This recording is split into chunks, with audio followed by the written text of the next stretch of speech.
Hello everyone, welcome to go green so green. ಇವತ್ತು ನಾನು ಬೇಸನ್ ಉಂಡೆ ಮಾಡೋದನ್ನು ಹೇಳ್ಕೊಡ್ತೆ. ಇದು ಸುಮಾರಾಗಿ ಎಲ್ಲರಿಗೂ ತುಂಬ ಇಷ್ಟ ಆಗ್ತು. ಅದರಲ್ಲೂ ನನಗೆ ರಾಶಿ ಇಷ್ಟ. ನಮ್ಮ ಮನೇಲಿ ಏನಾದರೂ ಈ ಬೇಸನ್ ಉಂಡೆ ಮಾಡಿದ್ರೆ ನೋಡಿ ಮರುದಿನನೇ ಖಾಲಿ. 2 ಲೋಟ ಕಡಲೆ ಹಿಟ್ಟಿಗೆ 3/4 ಲೋಟಗಿಂತ ಜಾಸ್ತಿ, 1 ಲೋಟಗಿಂತ ಕಡಿಮೆ ತುಪ್ಪ ಹಾಕಿ ಸಿಮ್ಮಲ್ಲಿ ಇಟ್ಕೊಂಡು ನಿಧಾನಕ್ಕೆ ಹುರಿಯೋದೇ ಮೇನು. ನಾನು ಕಡಲೆ ಹಿಟ್ಟನ್ನು ಮೊದಲೇ ಸಾಣಿಸಿಟ್ಕೊಂಡಿದ್ದೆ. ಈ ರೀತಿ ತುಪ್ಪ ಹಾಕಿದ ತಕ್ಷಣ ಒಂದು ಸತಿ ಗಂಟಾಗ್ತು, ಬಟ್ ಹೆದರ್ಕೊಂಬೋದು ಬೇಡ, ಅದು ಹುರಿತಾ ಸರಿ ಹೋಗ್ತು. ಈ ಬೇಸನ್ ಲಾಡಿಗೆ ಒಂದು ಸ್ಟೋರಿನೇ ಇದ್ದು. ನಾನು ಸಣ್ಣಿರೋಕ್ಕಾದರೆ ನನ್ನ ಅಪ್ಪನ ಅಕ್ಕ ಅತ್ತೆ ಪ್ರತಿ ಸರಿ ಮುಂಬೈಯಿಂದ ಬರೋಕ್ಕಾದ್ರೂ ಬೇಸನ್ ಲಾಡು ತಗೊಬತ್ತಿತ್ತು. ಯಾಕಂದರೆ ನನಗೆ ತುಂಬ ಇಷ್ಟ, ಅದಕ್ಕೂ ಗೊತ್ತಿದ್ದಿತ್ತು. ಇದೇ ರೀತಿ ತುಪ್ಪ ಜಾಸ್ತಿ ಹಾಕಿ ತುಂಬಾ ರುಚಿ ಮಾಡ್ಕೊಬತ್ತಿತ್ತು. ಬಾಯಲ್ಲಿಟ್ಟರೆ ಕರ್ಗೆ ಹೋಗ್ತಿತ್ತು. ಅದೇ ಸ್ಟೈಲಲ್ಲಿ ನಾನು ಇವತ್ತು ಮಾಡಿದ್ದೆ. ಹಾಗೆ ನಾನು ನನ್ನ ಆಯಿ ಹತ್ರ ನನ್ನ ಅತ್ತೆ ಥರನೇ ಬೇಸನ್ ಲಾಡು ಮಾಡಿಕೊಡು ಹೇಳಿ ಹಠ ಮಾಡ್ತಿದ್ದೆ. ಆದರೆ ನನ್ನ ಆಯಿ ನಿನ್ನ ಅಪ್ಪಂಗೆ ಬಪ್ಪು ಪಗಾರಲ್ಲಿ ಬೇಸನ್ ಲಾಡು ಮಾಡೋದು ಹೇಗೆ ಹೇಳಿ ಕೇಳ್ತಿತ್ತು. ಆದರೂ ಒಂದು ಸತಿ ತುಂಬ ಹಠ ಮಾಡಿದೆ ಹೇಳಿ ಮಾಡಿಕೊಟ್ಟಿತ್ತು. ಎಣ್ಣೆಯಲ್ಲಿ ಮಾಡಿಕೊಟ್ಬಿಟ್ಟಿತ್ತು. ಒಂದು ಚೂರು ಚಲೋ ಆಗಿತ್ತಿಲ್ಲ. ನಂಗೆ ಭಾಳ ಬೇಜಾರಾಗಿತ್ತು. ರಾಶಿ ತೀಡಿದಿದೆ. ಹಾಗೆ ಈಗಲೂ ನಂಗೆ ನೆನೆಸ್ಕೊಂಡ್ರೆ ರಾಶಿ ಕಣ್ಣಲ್ಲಿ ನೀರು ಬಂತು. ಆದರೆ ಈಗ ನಾನು ದಿನ ಮಾಡ್ಕೊತಿಂದ್ರು ನಂಗೆ ಯಾರೂ ಕೇಳೋರಿಲ್ಲ ಬೇಸನ್ ಲಾಡ. ಇರಲಿ ಬಿಡಿ. ಈಗ ನೋಡಿ, ನನಗೆ ಚಿಟಿಕೆ ಅರಿಶಿನ ಹಾಕಿದ್ದೆ ಕಲರ್ ಬರಲಿ ಹೇಳಿ. ನಂಗೆ ಫುಡ್ ಕಲರೆಲ್ಲ ಬಳಸೋದು ಇಷ್ಟ ಇಲ್ಲೇ. ಆದರೆ ಒಂದು ಚೂರು ಹಾಕೋ, ಜಾಸ್ತಿ ಹಾಕೋಲಿಲ್ಲ. ಬೇಕಾದರೆ ನೀವು ಫುಡ್ ಕಲರು ಸಹ ಹಾಕ್ಕೊಳ್ಳಕ್ಕು. ಈಗ ನೋಡಿ ಕಲರ್ ಎಲ್ಲ ಚೇಂಜ್ ಆಯಿತು.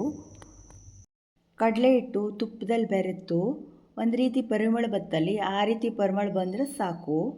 ನೋಡಿ ಈಗೆಲ್ಲ ಫುಲ್ ಕಲರ್ ಚೇಂಜ್ ಆಯಿತು. ಸರಿ ಹೊರದ್ದು ಇದು. ಆದರೂ ಕರೆಕ್ಟಾಗಿ ಹುರಿಯೋ, ಒಂದು ಸ್ವಲ್ಪ ಕೂಡ ಹಸಿ ವಾಸನೆ ಪ್ಲಕ್ಕಾಗ ಘಮ ಘಮ ಘಮ ಗುಡ್ತಾ ಇರೋ ಕಡಲೆ ಹಿಟ್ಟು ಈಗ ಹೊರದಾಯಿತು.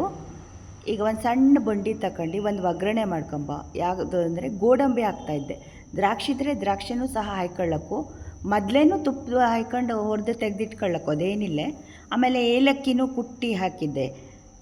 ಗೋಡಂಬಿ ಹುರಿದದ್ದು ಮತ್ತು ಏಲಕ್ಕಿ ಪುಡಿ ಹಾಕಿ ಮಿಕ್ಸ್ ಮಾಡೋ.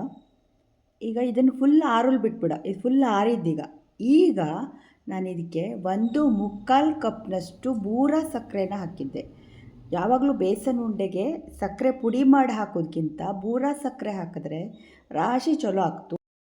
ಬೂರ ಸಕ್ಕರೆ ಹಾಕೋದ್ರಿಂದ ಲಡ್ಡುನಲ್ಲಿ ಒಂದು ಕ್ರಂಚಿನೆಸ್ ಬಂತು. ನಿಗೂ ಸಿಹಿ ತುಂಬ ತಿಂಬದು ಇಷ್ಟ ಇಲ್ಲ ಅಂದರೆ 1/2 ಲೋಟ ಸಕ್ಕರೆನೂ ಹಾಕ್ಲಕ್ಕು.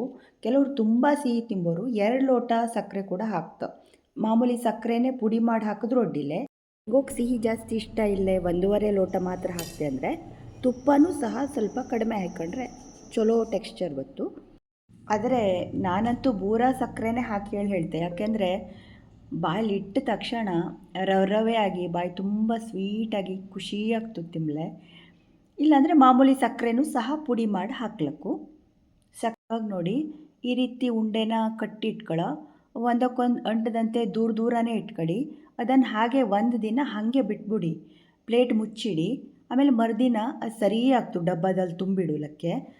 ನೋಡಿ ನಾನು ಡಬ್ಬದಲ್ಲಿ ಮಾತ್ರ ತುಂಬಿಟ್ಟದಷ್ಟೇ, ಒಂದು ದಿನದಲ್ಲೇ ಫುಲ್ ಖಾಲಿ ಆಗೋತು. ಬಾಯಲ್ಲಿ ಇಟ್ಟರೆ ಕರಗಿ ಹೋಗ್ತಿತ್ತು, ಅಷ್ಟು ರುಚಿಯಾಗಿತ್ತು. ಒಂದು ಸತಿ ನೀವು ಮನೇಲಿ ಟ್ರೈ ಮಾಡಿ. ರೆಸಿಪಿ ಇಷ್ಟ ಆದರೆ ನಿಮ್ಮ ಫ್ಯಾಮಿಲಿ ಆ್ಯಂಡ್ ಫ್ರೆಂಡ್ಸಿಗೆಲ್ಲ ಶೇರ್ ಮಾಡಿ. Thank you.